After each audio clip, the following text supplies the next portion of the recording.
Hey there, campers. Curry and DBN back here. We're going to be doing some discussion today on Temporal Forces and kind of our thoughts on what we think are going to be some high powered cards, maybe some cards that we think could have potential under the right circumstances, but may not just be top meta picks. And then for fun at the end, we're going to talk about two of our favorite artworks from the set. I know that Ian and I can both be art connoisseurs, as many Pokemon players can be, and it's hard not to be when you have these these trainer gallery or otherwise secret art rare prints that they're putting at the end of these sets. Yeah, But dude, these special illustrations are getting better and better and better. The slice of life ones are my favorite. I just love that. Like the yep, Pokemon just living their life with people are the best.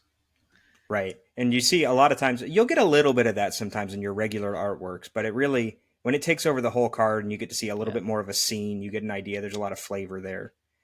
But yeah, with that being said, we are here to talk about temporal forces. Ooh, very fancy. Curry over here whipping up a slide deck. Welcome to You know, corporate Pokemon, we do a lot of this in our day-to-day jobs, but we can bring it into the fun side of our lives too. That's right. That's right. PowerPoints are useful for everyone. So a general overview of like what the set kind of brings to the table is that it brings back the return of what are called ace spec cards, and you're going to notice this time they'll look a little bit different than they did when they were last printed in the black and white era, but they're all going to have this nice pink background, so when you're looking through your deck you will immediately be able to pick out whether it's in there or if it's in your prize cards. um, the other thing is, like Radiant Pokemon or previous Shining Pokemon, you can only have one of these in your deck. So even though you'll have very powerful cards like this Awakening Drum that says you can draw a card for each of your ancient Pokemon in play, you can only play one of that card. So most of the time it will be a once per game effect outside of some niche recursion possibilities. Another important thing about this set is that it is the first set of the H block. And so there's a couple of things that that means. When this set releases, we're actually going to rotate out all of the E block cards, including our favorite Pokemon ever printed, Mew V Max and Genesect V. This guy's got the jokes. This guy's got the jokes. I'm fine with Mew leaving. But I will say I'm sad to see my beloved Path to the Peak go. It's funny. I think a lot of people hate that card, but I think there's been more and more people thinking about, well, what does life after Path to the Peak look like? And it's gonna be interesting. But yeah, H block coming in hot. We'll see. I mean, that's basically like this year until this time next year will be H block, right? Right, But right. can they print cards that are like F block? I know that I think they did that during like D and E for a while, if I remember correctly. Like sometimes they would print a card in a set, which might be like a I, little bit I'm I'm slower to not actually rotate or aware of faster that. to rotate. They I know that they'll do full reprints of things like Bosses of Orders when it came out in That's Paldea probably what I'm Evolved. thinking of. Yeah. And when that happens, it gets updated with this new designation. Like evergreen cards, like Boss's Orders and Hmm. Professor's Research, will typically get printed at some point during a given block to just refresh that card's accessibility, put new prints of it in the meta, and just let players get access to it. But for the most part, when you have a block come in, you'll have four main sets that get released throughout the year, and then a variety of subsets like Shining Fates or Paldean Fates or whatever other fates they come up with next.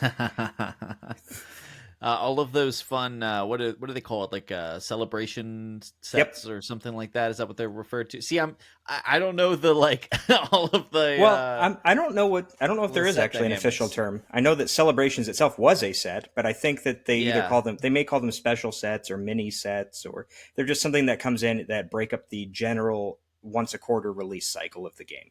And they gotcha. hopefully can sometimes add a little bit of variety into things to kind of spice up a meta.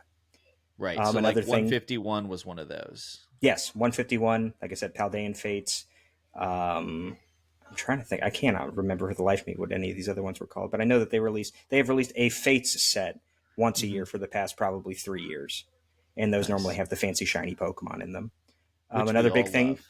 Oh, of course, of course. Who doesn't want a shiny Frizzy Backs in their deck that does collect Mm. and looks angry? And I do have a shiny Mimikyu, which I'm loving right now. I have only ooh, opened a handful of the Paldean Fates, but the shiny Mimikyu is top tier. Looks so good. I know that I pulled a shiny Snorlax out of that set. It was unfortunately not Ooh, the good, neither of the good Snorlaxes, yeah, it's but the it was still, leftovers one. yeah, yeah. Yeah. But moving on, another good thing, or potentially, depending on how you feel about it, another big kind of marquee thing of this expansion is that they're going to introduce more cards to kind of bolster the ancient and future archetypes. And so, like this Awakening Drum has clear synergy with ancient Pokemon. There is also a future Ace spec that is, again, specific to those future Pokemon, as well as a few other trainers and new Pokemon cards that interact with those archetypes and provide synergies there. And so we'll also see the establishment of some new support trainers like this Awakening Drum, like the Reboot Pod for future Pokemon, and a few other supporters. And we'll kind of talk about a little bit of that as we move forward. But like I said previously, we want to talk about three things here. We're going to talk about the what we deem the winners of this set, or cards that we think have top tier viability immediately out of the gate, some kind of runner ups that could have potential under the right circumstances, and of course, everyone's favorite category, the best art. So first up, we've got DBN's winners of the set. So I'm going to kind of bring these cards in one at a time and let DBN talk about them as they appear on the screen. So first up, we've got Maximum Belt. Yeah, Maximum Belt is one that I'm really, really excited about. All of these ace specs are pretty strong. There's one or two that I know people are like thinking they might not be quite as good. But Master Maximum Ball. Belt, yeah, Master Ball, yeah, yeah, or the what's the energy one? Oh The yeah, Neo Upper Energy. Yeah. yeah, it's pretty lame. But Maximum Belt is not lame. Maximum Belt is actually, I think, exceptionally cool for several archetypes that want to be hitting harder. It's a tool, so you can attach it, and then attacks used by the Pokemon do 50 more damage to active Pokemon EX, which at this point is almost everything. Right. We do still have some Vs that are not rotating. I think most of the VMAX are gone. There's only a few left, and so a lot of the top dogs that are going to be left are things like Chin Pao, EX, and Charizard EX, and hopefully even more EXs that we have yet to unearth over the next, well, however long this is in the format. And so Maximum Belt to me, damage modifiers, as I think you'll talk about a little bit more too, are extremely potent, and ones that are this generic without requirements like a Defiance band or things like that require you to have the right things in play. This is just extremely easy to use, extremely versatile, and 50 plus damage is it's just so potent. So I'm really excited about this. I know that it's already seeing a ton of usage in the Japanese meta, especially Yep. with decks like Arceus V Star, which really benefits from something like this because now Arceus V Star can one shot a Chin Pao or any of these, basic Pokemon EX with 230 HP or less with a double turbo energy, the 180 getting boosted up to 230, and without the double turbo getting boosted to 250, and that's hitting some really key numbers that is taking an already decent. I'm an Arceus V Star fan in this meta, but let's be honest, it's only made sort of sparing appearances at the top of the meta. And we're seeing it really showing up because of this card almost entirely, even though it just lost Path to the Peak. This is not only keeping it relevant, but it seems it's really pushing it up the charts. And I don't think it's just going to be for Arceus. I think there's going to be plenty of other decks that just need something to help it hit that sweet spot where it can one shot a key card in the game. We've seen some Charizard Yep. dabbling with this as well, so that at the end of the game, when you're at, I think, 2 prizes or less, you can attach this and hit opposing Charizards. Yep. And so, really, really powerful card. I think it's going to be. I think people initially saw Prime Catcher and went like, "Wowsy! Everything else doesn't matter." I think this is the biggest example against that argument, and there's others. So, but Right. Maximum Belt super super amped. Yeah, we'll talk Yeah. about Prime Catcher later. I think one thing that I wanted to mention while we're looking at Maximum Belt is that I think that Yeah. it's a very great example of what Ace Specs as a mechanic can bring to the game, in that Hmm. because they're not necessarily as centralized as the Radiant Pokemon like Greninja or Charizard are. Greninja is a bit of a bad example because it is very versatile, but things like Charizard, where you can only put it in a deck if you can play Fire Energy. Right. Maximum Belt you can put into literally anything, and until your opponent knows that you do or don't have it, they have to adjust their play as if they think that you might. And so Hmm. it gives a bit more of a push and pull to the gameplay loop that may otherwise be lacking if everything's cookie cutter and people know what to expect. And it's really cool because you can find this off of Town Store Yep. or Arvin, which is really neat to have as powerful of a card as this, pretty easily searchable. So that's really neat too. Yep. Let's move on to your next winner. And this is one I thought was a little interesting, so I want to hear what you have to say about it. Yeah, this one's a little. It's a little bit of a. I don't know. I guess it's sort of niche. My least favorite deck in the entire format, the entire time I've been playing this, has been Lost Zone. Yep. I'm so sick of comfies, and this is a really cool answer to comfy for a few reasons. Now, Klefki's been in the game for a while as well. The problem with Klefki is one, it shuts off your stuff. Yep. Two, now it has a little bit of an added benefit in that it can hit things that are on the bench. But the downside is it can't really attack because it has a useless, I think, 10 damage joust, if I remember Yeah. correctly. Yeah. Not very useful. And it also is pretty irrelevant when it comes to the fact that escape rope's been in the format. So you'll just get it, unless you have two, it's just going to get pushed away.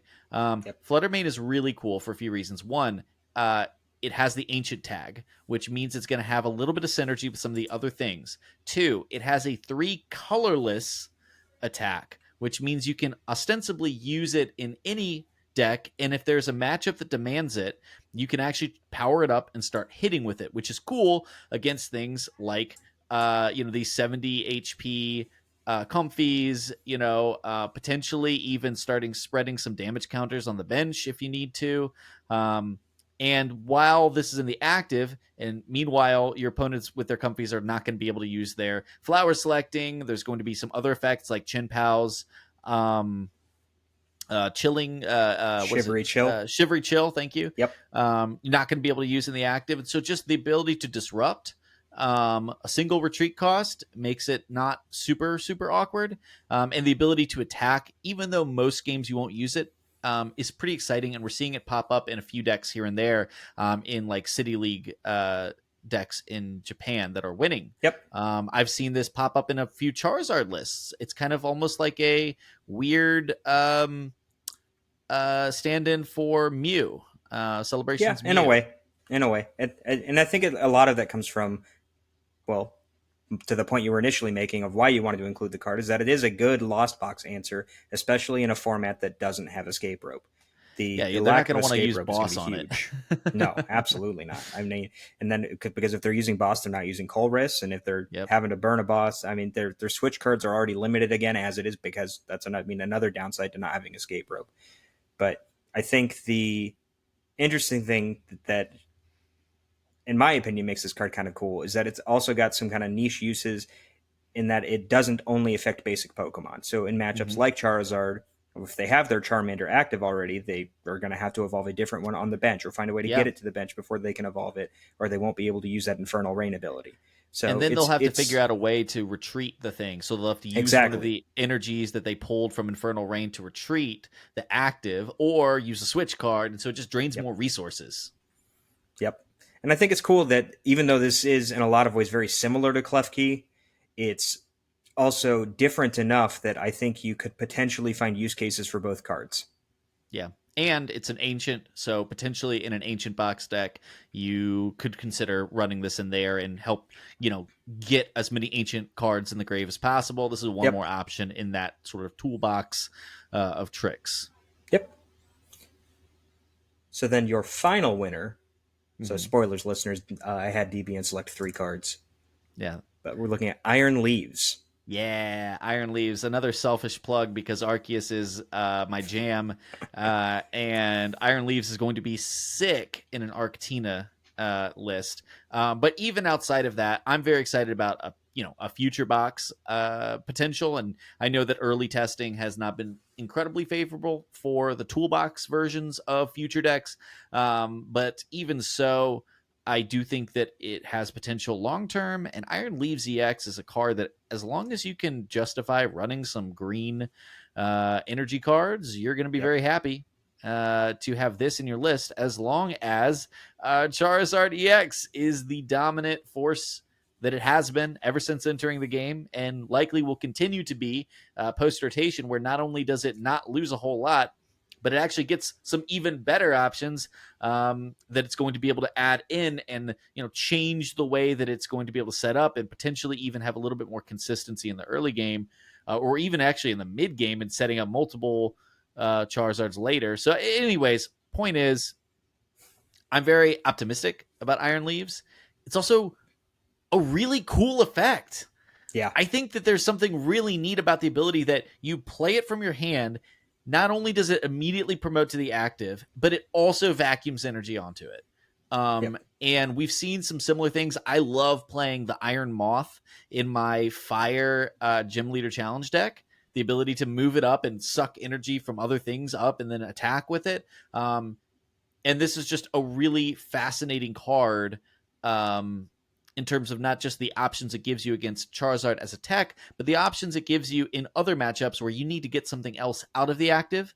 Um, options where sometimes with some other cards, including like the Future Booster capsule, this 180 damage can easily be boosted up to relevant numbers to one shot basic EX and basic V Pokemon. So Yep. um, it's unique, it's powerful, it's relevant in the metagame. I just think Iron Leaves EX is a big hit. Like I'm really excited about this card. Well, and the cool thing about it is that it pairs very well with we unfortunately don't have it in this presentation. It kind of just fell short of this category and was not bad enough to be put into any of the other ones. But Reboot Pod, the A spec for future Pokemon that we've mentioned before, is kind of like a dark patch for your whole field, in that you can attach an energy from your discard pile to each of your future Pokemon when you play the card. So you could go from a board with 0 energy on it, recover 2 grass, and then have whatever other energies you want to. Play your Iron Leaves EX from your hand, and all of a sudden you have an attacker when it looked like you had nothing on your board. So that Yeah. surprise factor, that versatility, the fact that you don't have to telegraph the play necessarily, are all really cool things. The card can sit safely in your hand or otherwise in your deck where your opponent can't necessarily interact with it until you're ready to use it. Well, and they may know it's there, but Right. that just harkens back to what you said. They're going to have to play around it, whether you're running it or whether you're only running one copy, whether it's prized or not. So they Yep. have to respect the Iron Leaves option if there are grass energy on the field Yes. Or in your discard. I mean, as or long in as your you discard pile. Yeah, if you show them a grass energy, they have to be afraid of it. that's right. That's right. Did you have any final thoughts on these three before we move on to my winners? No, I mean, and I'm not going to say that these are the three best cards from the set. I want to be clear. That's not what Okay. I'm saying and what I'm thinking. But I do think that these are three that are going to be in decks, going to be relevant, and more importantly, they are the ones that excite me as a deck builder and as a player. Especially Fluttermane, because I'm so tired of Lost Box. I'm so sick of sitting there twiddling my thumbs for 5 minutes while they flower select 3 or 4 times. So I'm excited. I have a lot of Lost Box players at my local league, so I'm very excited to play this thing. But no, the Max Belt and the Iron Leaves, selfishly, they're going to be great for my beloved Arceus, but also flexible enough that we will be seeing them in other decks, which is a Oh, really cool certainly. thing to say. I like cards that are not just build arounds, right? Right. I like cards that can be slotted in and out of things, not just as tech options, but to change the way you think about your options in terms of playing your attackers, playing the different lines, mathing out things. I mean, the cool thing about Max Belt, right, is it can be removed through a vacuum Yep. or through, just knocking out that Pokemon. So it's not something you can sit there and be like planning to attack multiple times with. So you have this nice thing of like, when do I want to use it? When is it most Right. important? Because once I use it once, it probably won't get a second hit. And if you do, you're in a great spot. Yeah. Um, so, anyways, yeah, that's why I chose these. But I also knew behind the scenes that you, Curry, are choosing some that are maybe more universally considered top cards from the set. Yes and no. We'll say yes because with this first option is Especially this very one. clearly the spiritual successor to Battle VIP Pass, but with a little bit of a twist. You're no longer restricted to be only playing it on your first turn, but there is a different restriction instead in that the basic Pokemon have to have 70 HP or less. So I like this move from a game design perspective in that it's trying to give an advantage to decks that want to set up multiple stage 1 or stage 2 Pokemon rather than just saying, I'm going to go fetch my two big basics and let's ram our giant basic Pokemon into each other. Yeah. I like the games where you can have a back and forth with your opponent, where you're both setting up these evolution heavy boards. It requires a bit more of a commitment in your deck building, and I'm just sick of big basic EXs like Roaring Well, Moon and and Miraidon can just go hit the bricks. yeah, well, I think that we're in for an interesting meta with Buddy Buddy Poffin. Battle VIP Pass enabled a lot of those big basic decks like Yep. Mew and Miraidon. Well, not necessarily Miraidon, but Roaring Moon for sure. And I think that what's cool about Buddy Buddy Poffin here is you're right. Not only is this going to even the playing field a little bit for these, slower, evolution decks, but also because those evolution decks are going to be getting better, there's going to be more times when a basic EX is looking at a one prizer, Yep. which is devaluing the benefit of a big beat stick basic EX because they always want to be trading 2 for 2. And so I think your preference is going to be twice fulfilled, similar to our dual Poffins, which I don't really know what Poffins are supposed to be. By the way, while we're here, if we look at this artwork, is that like hard candy on top of a loaf of bread? Is it supposed to be like fruit or jello? I'm trying to figure out what it's supposed to be. I know at one point a Poffin was something in one of the video games. I cannot distinctly remember what. It might have had something to do with contests back in like Diamond and Pearl, but I Okay. am not entirely sure. As far I'm as what just that like, actually is, it looks like somebody cooked a Scoville and put it in a loaf of bread. oh, I certainly hope not. I love me a Scoville. That's another talking about special illustration rares. That's one I love. He's literally like sitting at a bar in a restaurant. It's very goofy. But He was waiting to but be served, and now they've wait, served him. that's right. And now they've served him. Well, anyways, Buddy Buddy Poppin', weird artwork, great card. Yes. Moving on, it's that previously mentioned, potentially considered to be the universally utilized premier ace spec card, Prime Catcher, Mm-hmm. which is effectively playing two cross switchers in one card. Or other older players may remember the supporter Guzma, which had the same effect, but it was attached to a supporter card. So instead of being a supporter or requiring two cards, we get the limitation of you can only have one of these in your deck.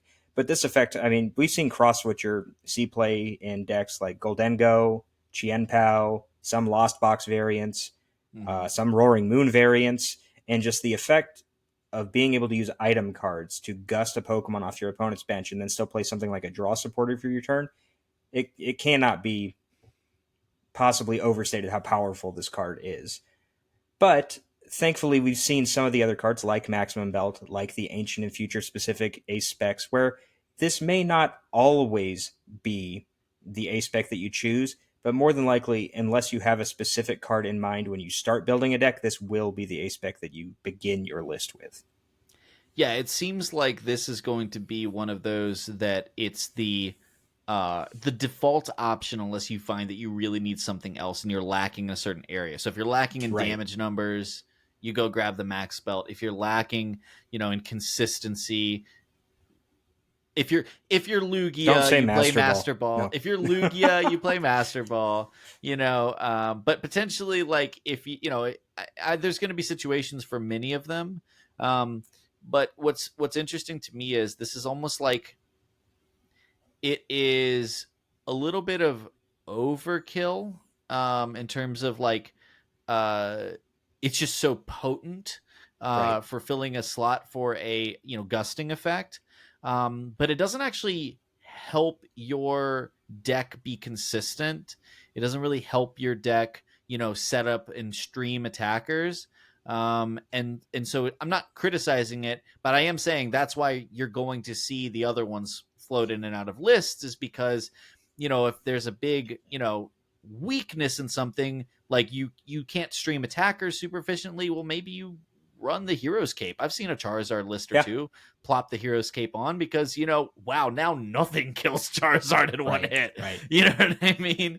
And so I think as great as Prime Catcher is, and it is, I think I'd agree, like the best, because it's so, I guess, generic and so generically useful. But I don't. I know everybody was freaking out about it, and I think that conversation has cooled a bit recently. Yes. Um, but there's no doubt it's quite potent, and I feel like catcher for game is going to be a thing that we're going to see a lot. Where Yes. you're going to think you're in a great position, and then prime catcher for game is just going to Yep. be the new way of life. Yeah, unfortunately, like I mean that in particular, you just have outs opened up to you from your opponent doing something like Roxanne or Iono to a low hand Mm-hmm. size. You no longer have to specifically draw boss. You could draw the prime catcher itself, or you could draw Arvin or Professor's Research, Yeah. or use your Bibarel, and just like anything can lead into this card. And like you said, they've done a good bit of tempering so that the other ace specs do have almost equally powerful effects, but some of them are a little bit more situational in their requirements, which may, kind Yeah, of tell that to dissuade people Neo from Upper using them. Energy. Well, that's I don't know. I don't know.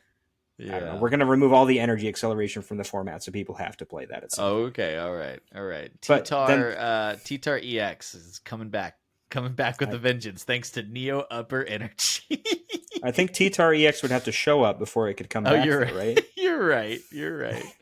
It's gonna come out of But my box. That's right. okay, We'll okay. get that. Hey, That's right. hey, more power to you. You All can right. use those Thanks. buddy poffins and prime catcher things with your T-Tar. That's But very moving on, cool. these last two that I wanted to talk about are what I consider to be a package deal, because I don't see Yeah. how you're ever going to possibly include one without the other. Mm. And they do a lot to bolster the future archetype, whether it's the Turbo Iron Hands list that we've seen, or just a more toolbox approach that might include the Iron Leaves EX that you talked about previously. Yeah. And a lot of, again, older players, this in reintroduction of Apex, this set as a whole does a lot to harken back to when Apex were first introduced back in Boundaries Crossed and the Plasma type cards back in the Black and White era. And so Iron Crown EX, just while it is on your board, any future Pokemon that is not Iron Crown EX itself does an additional 20 damage to your opponent's active Pokemon. And then it also has an attack that could see some niche use, in that it is able to do 50 damage to two of your opponent's Pokemon and actually ignores all effects, which would include things like Manaphy or any other sort of bench protection or damage reduction that those Pokemon may have. But the big thing you're going to see this card, it's typically going to sit on the bench and bolster the damage of all of your future Pokemon. And the way that we can kind of lead off this new future archetype is with this one prize Miraidon, which is probably one of the most absurd one prize cards that I've seen in a long time. Its accelerating peak attack allows you to do 40 damage, which then can be boosted by either future booster capsule or your Iron Crown EX, and then accelerate two basic energy from your deck to your future Pokemon in any way you like. So you get to spread those energies out however you want to, put them anywhere you can, so you can protect your attackers potentially, or you can set up something quickly and have a 3 or 4 energy attacker ready to go on turn 2.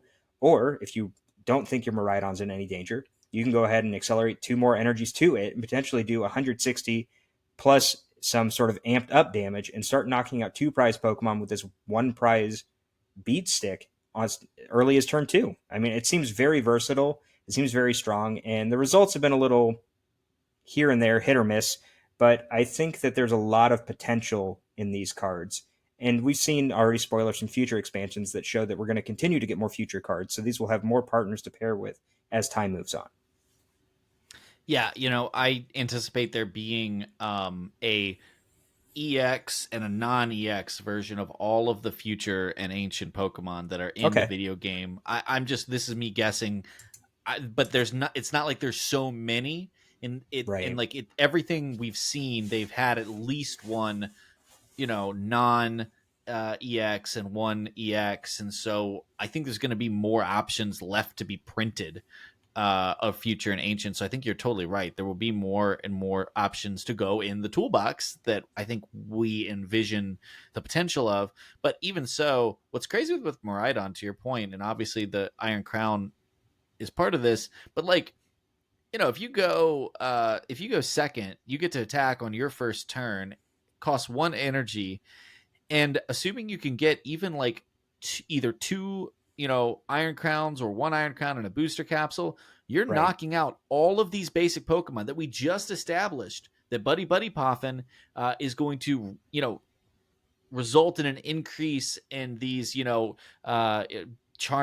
Raltses, one would hope maybe even some Meowscarada baby versions, whatever they're called. Yeah, You know, Sprigatito might get a little bit of love, but you're Sprigatito. you're totally right. Combining these things lets you take these easy knockouts.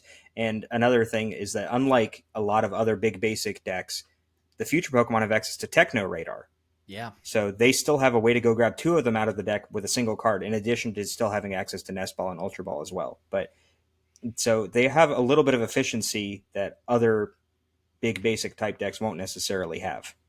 Yeah. And, playing against Charizards, that the big thing that they like to do is stick a sacrificial lamb in the active for the Yep. first turn, and maybe even the first 2 turns if they don't get what they need. And so you're going to be able to take that knockout. And if it's a bigger thing, so let's say there is a big basic there, one of the things the future Pokemon don't do great is hit for huge numbers. So you Right. soften something up to finish it off later. Really cool. I mean, honestly, just feels like one of the. And I knew you were going to pick this, so I didn't pick this myself. Otherwise, I would have picked this because this is probably the card. I also just really like both this artwork and the pre-release kit artwork. Oh, So yeah. big fan Yeah. of both artworks. So I'm really looking forward to having some shiny copies of this. And by the way, the ancient and future shiny reverse hollow patterns, like the Oh, it's reverse gorgeous. hollow patterns, are Yes. incredible. So big fan of that. Yeah, I think that about covers us as far as what cards we think are going to be pretty good moving forward with this set. So, and next up, I'd like to hear from you on some cards that you think almost made it there. Yeah, we'll run through this next part pretty quick. I included some cards that I personally am interested in from either a fun deck archetype or the potential for maybe some niche use in the future. First up, I've got a cute little guy. We've Very got cute. Drillbur. Look at him. He's just having a good time digging around. He's literally got the ability dig about, which is really cool. When you play him from your hand onto your bench, you get to go and grab up to 3 fighting energy and dump them in the discard pile. Now, obviously, that's really interesting, right? Being Right. able to just immediately thin 3 cards out of the deck. That helps with consistency in other ways.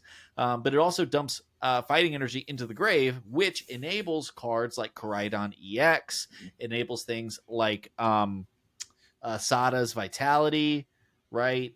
Anything that can pull energy, whether it's fighting or just generic energy from the discard pile and put them onto things. Fighting types are becoming one of my favorites in this game, mostly because they stink generally right now, and I feel bad for them. And so I'm, really interested in seeing a fighting deck come together. Fighting is my GLC type of choice. I have Okay. that and fire, and this is a really cool option for that potentially. Oh, I'm So sure. so I'm just really amped about Drillbur. There is an Excadrill that is decent. It's like okay, to go on top of it. Hmm. And I think it has some obvious synergy with a much maligned EX that I love, which is Garchomp. And so interested in seeing a Garchomp list using Drillbur and Excadrill as some basic attackers to go along with, that energy acceleration. Okay. So, yeah, that's where I was going with Okay. this. Well, I'm gonna just let you kind of run through these. I don't necessarily have huge opinions about any of the cards that No, we he's have on shaking his either of head these, behind the but scenes. He's like fighting types. Oh, Ian, I when will mean, you quit? When will you quit the fighting types? I like Drillbur as a Pokemon. I like this artwork. I think it's a very cute card, and I think the Yes. ability does have some niche use. It just I'm not sure about the viability of it as being a widespread card, but it doesn't necessarily have to be that. No, and I don't think it will be that for what it's worth. Now, this is another card which won't definitely won't be widespread, but certainly could be a the unlocking piece to meta decks out Sure. there. It feels like the kind of card that people will play with on the first day or two. Build something. I know people are talking about Incineroar and using a Torracat. I don't know. Mm, Seems sus. yeah. Uh, but this is the card that in like, I don't know, 8 to 12 months, somebody will Exactly. have realized, oh wait, there's a middle stage Evo or a basic Evo that opens up an entire archetype, and it becomes a one of card to give you the out to a certain matchup that will win tournaments. This is the kind of card that will win a tournament for the first person that innovates it. Yes. So, anyways, I mean, and also the artwork's cool. I'm a sucker for Relicanth because I loved the whole like Reggie hunting in Sapphire and Ruby, and you needed Okay. Relicanth to do that. I also think it's going to be really cool for GLC. I can't say I did not come up with this, but there's some cool stuff that I know Andrew Mahone was talking about with Relicanth, including the ability to double TM Devo with one of Oh. the old metachams that can attack twice. Okay. Interesting. So some Gosh. neat stuff for that. There's a Fampi that does a pretty good attack. So if you use the Don fan, you could use the old Fampi's attack. So like, there's some neat stuff here with it, and I just think it's such a unique card that I felt like I needed to include it, and I'm really looking forward to seeing what the foil version of this looks like. Sure. I think it actually has an art rare as well. But Oh the yes, thing that I think you nailed with this one is that it's something that will probably not be good when it first releases, and then everyone will forget about it, and it will surprise people at some point. yeah, yeah. And I think that that may be kind of similar to this next card that you had brought up too. Yeah, Dangerous Jungle. I am a huge fan of conditions in the Okay. game because you have to understand, like, I played as a kid, in like up through Johto and then stopped playing for, a decade or whatever, more than a Sure. decade. And so now I come back to the game and I think about the things that I liked to do as a kid, which was play a lot of grass Pokemon that poisoned things. And poison, especially, has a special place in my heart. I have been loving Cloth, which tells you what kind of player I am. But I A had been loving degenerate. it. Yeah, I'd been playing Cloth and really enjoying the ability to like reach for KOs Sure. on basic EXs with the help of the poison effect, Radiant, Hisui, and Sneasler. And this is just one more ability to put together the ability to like have 50 extra damage. And we just talked about damage modifiers a minute ago with Iron Crown, and that's effectively what Dangerous Jungle presents for anything that can establish poison. And we already have a way to poison the active in a relatively convenient way, which is through the Brute Bonnet. Yes. So really cool. I don't know if it'll ever be good. I bet it'll be interesting in some GLC deck, but I also just think that there exists, this is the kind of card that I feel like the Pokemon Company would print and then support in future sets with some more poison options. They've done like they added like Walking Wake, which does Okay. things when the enemy has special conditions. So it seems like something they're trying to lean into a little bit heavier. So that's kind of what's putting this on my radar, which might not have been on my radar otherwise. I'm getting this like signal here where I'm like, Cloth, Walking Wake, Dangerous Jungle seems like they want to do something with special conditions, and like I'm here for it. So Dangerous Right. Jungle, neat card. Yeah, it's a card that I think has potential viability at some point. The problem is it's just hard to think about how to do things like this unless the types that take it or the Pokemon that take advantage of it are able to hit for a weakness in a lot of ways. Because when you're Mm-hmm. doing 20, 30 damage, yes, that can make a huge difference if you're able to kind of get across the line. But if you're not necessarily getting the right type matchup, then it may just kind of be an inconsequential thing. But Yeah. Although, I'll say this though. I think this potentially keeps Cloth in, C oh tier yeah, as opposed to being completely dead yeah, without what is it? The burn one, the why am the I spicy spicy curry, seasoned curry, yeah. Like curry makes it harder for Hisuian Electrode V to hit for 200. right? Um so like now that Electrode's probably dead. Cloth, however, now basically has one more damage modifier. So Yes. hitting for 170 now plus 10 from poison, plus 20 from Sneasler, plus 20 from this, and you're getting a little bit more relevant. Now it's not there, okay, but it's But that's why we helpful. said almost. Almost, Almost. yeah, It's almost, almost there. but but But not quite. but not quite, Not quite. not quite. So now I'm going to run through some candidates that I thought fit this category too. This one I think will be really quick. I liked this Gengar card for a lot of reasons. I think the artwork's really cool. Gengar's a really cool Pokemon.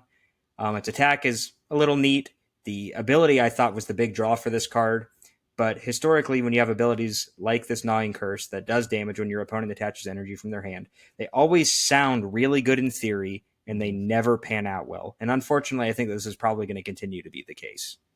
I But wonder. I wonder if would it be so broken to have an effect like this, where whenever an opponent attaches an energy in general, like would that be so broken? Because most decks, like you're talking about, the thing that would hurt the most are things like Gardevoir and Charizard, which pull a right, bunch of energy out of the deck all at once. But like, I mean, I don't. It feels like It feels like if that had been the effect, oh wow, this would have been so cool. I think that gets a little tricky. In particular, like Gardevoir is a really weird case for that because this also does stack. Mm-hmm. So if I did have my four Gengars out every time they go If to you use, can get four Gengars out, I'll be well, impressed, bud. like yes, yes. But if I had my four Gengars out and Gardevoir uses Psychic Embrace and attaches an energy, and that Pokemon suddenly takes 80 damage in addition to the 20 that it's already going to take, Yeah, I don't know. That seems a little broken. But yeah, the problem is, I think that you just really hit the nail on the head, and that a lot of the energy acceleration doesn't come from the hand. So Gengar's probably just going to sit in the binder and look cool while he's there. yeah. He'll look cool, but he will forever irritate me because he's weak to fighting, which, as a ghost Pokemon, cannot be hit by fighting No, moves in the no, video he's games. also poison, which Yeah, is weak to again, ground, yeah. which is represented by fighting. I think it's still dumb. Well, I'm just gonna. I think it's dumb. I think would you be more upset if he was weak to grass though? No, I'd be fine with that. See, that makes no sense to me. Yeah, I But don't I know. guess we'll Listen, I'm agree to not. I disagree. never said I was a consistent person. Next up, I wanted to talk about one of those cool pre-release promo artworks and a card that I think is a neat, actually, it's probably a really good GLC card, and I Yeah. think that it is a neat like C or D tier standard deck in the Feraligatr, which actually can pair up with that Relicanth that you mentioned previously, because the Yeah. Croconaw from this set has a hit and run attack. So when you use this ability, I think the attack's base damage is 30. It's either Mhm. 30 or 50. I think it's 30 though. So you can do 150 damage for one energy and then go hide your Feraligatr, maybe behind a Which is Fluttermane which or a is sick. Klefki, Yeah. and do something to shut your opponent out. So I think you could see somebody mess around with something weird that's probably clunky and hard to set up, but Yep. it could catch people by surprise. And, again, a lot of these cards that may not have the best potential in standard oftentimes will have relevancy in other formats like GLC. Is the Croconaw a one energy hit and run attack? Yes, it is one water. That's pretty handy. Right. Right. That's pretty handy. So I don't know, listeners, maybe you can cook up a Feraligatr Relicanth deck and prove both of us wrong. But you'll become Curry's best friend if you do that. I like that. I love this artwork. I already told DBN that I wanted to pick up 4 of these in addition to 4 of that Maridon and well, really, I think I want 4 of each of the pre-release Yeah, promos. They're all for really the good. pre-releases are all really good. I like the Matang quite a bit, which that's Yes. another card that was on my short list for the competitive cards too. Um, because I think that'll be really really cool. Maybe not I didn't feel like it was in the top 6 or 7, No. but really cool. And I think it opens up the future for metal Pokemon, which I don't feel like have Right. been a thing as long as I've been playing the game in this last Well, Goldengo, year or so. he's holding that up all by himself, I but it guess doesn't that's really feel true. like a metal Pokemon in No, the same no. way. It's not a big guy that's getting a bunch of energy and doing something really bombastic. He just feels kind of Right. like a I mean, it's Chian-Pao a that's a one different energy color. attack, so yeah. Right. All right. And then our last thing here, I think that this is another card that may have potential at some point, but now just isn't the right time for it. And I think that that specifically is because we have Bibarel in the format as a really good single Mhm. prize draw engine. But I think that there's a chance that at some point the Dunsparce could exist not necessarily as a primary draw engine, but as something that is just kind of supplemental to what your deck is already trying to do. And a neat thing that I don't have shown on this slide here is that the Dunsparce from this set also has free retreat. So it's something that you'd be okay opening with and not necessarily worrying about. And Can the I? other cool, yeah, go for it. Oh, I was just gonna say, if I remember correctly, maybe it rotated already, but I can't remember. Is there not also a Dunsparce that removes type weakness from normal No, types? that one will be rotating when this Oh, set rotate. It's releases. about to rotate. Yeah, Oh, unfortunately. okay, that could have been, and maybe that's a cool option for like a GLC thing. But that would Oh, have been really sure. neat to be able to sit that in your deck, and then when you realize, well, they don't have anything that's giving me a Yeah. hard time, I'll just shuffle it away and draw 3 cards. That could be neat. No, again, I think that this is also just a solid inclusion in a colorless GLC deck. Just Yeah, consistent, recursive 3 card draw is probably, and it yeah. prevents you from decking out. Like, Oh, yeah, great um, point there. I wonder if that could be relevant with all of the deck out, uh, you know, all the stall and mill that we see. maybe it'd be difficult though. I think the it might be good against stall, but I think mill would actually shut it down just Yeah, because mill they would would probably eventually be mill work. one of the pieces. Yeah. Because you have to draw the 3 to do the shuffle. So when your deck gets too small, it becomes a problem. Right. Right. And you Yeah, end up with a point where it'd be accomplishing the same thing that kind of Pidgeot V can at the end of the right. game, where this would be the only thing left in your deck. Which would be probably even better version of this. Anyways, cool Yeah. card though. Very cool. Yeah. And then to wrap things up, we're going to display what we think are 2 of the most interesting artworks in this set. And I'm going to let DBN go first again here. And the big reveal, he has selected the secret art rare for Morty. And so, why did you pick this card? Oh, I told you I'm a huge fan of the slice of life. Sure. Absolutely love when we see artworks of trainers with their Pokemon outside of battle. Okay. And also, Morty as a Johto gym leader, somebody I've battled a jabillion times, right? Right. And But you don't normally when you play those games, I believe he doesn't have a Gengar until the newer ones where you have to go back around and you fight the gym leaders for a rematch. And Yeah. so Yeah. he has a Haunter, I believe. And so anyways, it's cool. You see the Gengar shifting in and out of the ground, and there's this weirded Sure. out Pidgey. It's great. I just love this. You've got Morty. He's just getting some coffee or tea while out on a grocery run. And Yeah. Gengar just decided to tag along and freak out a Pidgey. It's just so cute. It's wholesome as heck. Love it. Well, and in a similar vein, I picked a card that I thought looked really wholesome, and is still another slice of life thing. And we get to see all the extra drills while they're at work with their friends on the Yeah. construction site. And so you get to see the cool one that's like poking his head out of the top of the tunnel at the very top of the card. There's one taking a nap at the bottom of the card. And they're all just kind of hanging out and having a good time while the workers are on break. And so again, like we've talked about this before, but I think that these art rares add a lot to the game. There's a little bit where I think that they're slightly too exclusive, but I Mhm. understand trying to add chase cards to drive the sales of your packs. So, For sure. I mean, I think I'll that's suck that. what's I'll suck it up for cards like this to exist. and I think it's what has I've been thinking a lot, and you may have seen this on the channel.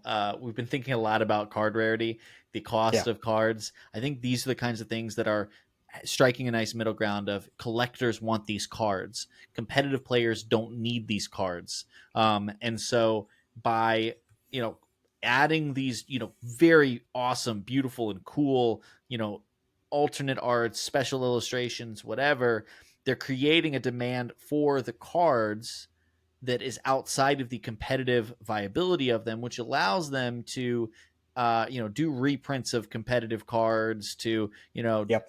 bring those things back and keep the competitive market affordable. And so I am all for, as expensive and as exclusive as they want to make these, I'm not collecting them, but I certainly see the appeal of collecting them, and more power to them. And if you look at these arts, if you have one of your favorites from the set and that we didn't choose, put it down in the comments. Tell us, between these two, which of them do you prefer? Do you prefer the Morty's Conviction, or do you prefer the Excadrill? I know I'm hoping to get an Excadrill to slap on top of my Drillbur. See, So there you go. It all comes very full excited. circle. It all comes full circle, campers. Well, I think we've taken up enough of your time, so we want to thank you for watching this video. If you enjoyed this content, feel free to check out some of the other content we have on our channel, where we have other Pokemon videos, and we're going to have some new Pokemon videos featuring gameplay once the new standard format, the rotated format, has hit TCG Live. I believe DBN is going to have some tabletop gameplay coming up at some Right. point That's right. with Pokemon, in addition to the Lorcana videos that he's recently uploaded. So look forward to that. We'll see you in the comments. If you want to check out our Discord, we'll have a link to that in the description of this video. Thanks for watching, and we'll see you later.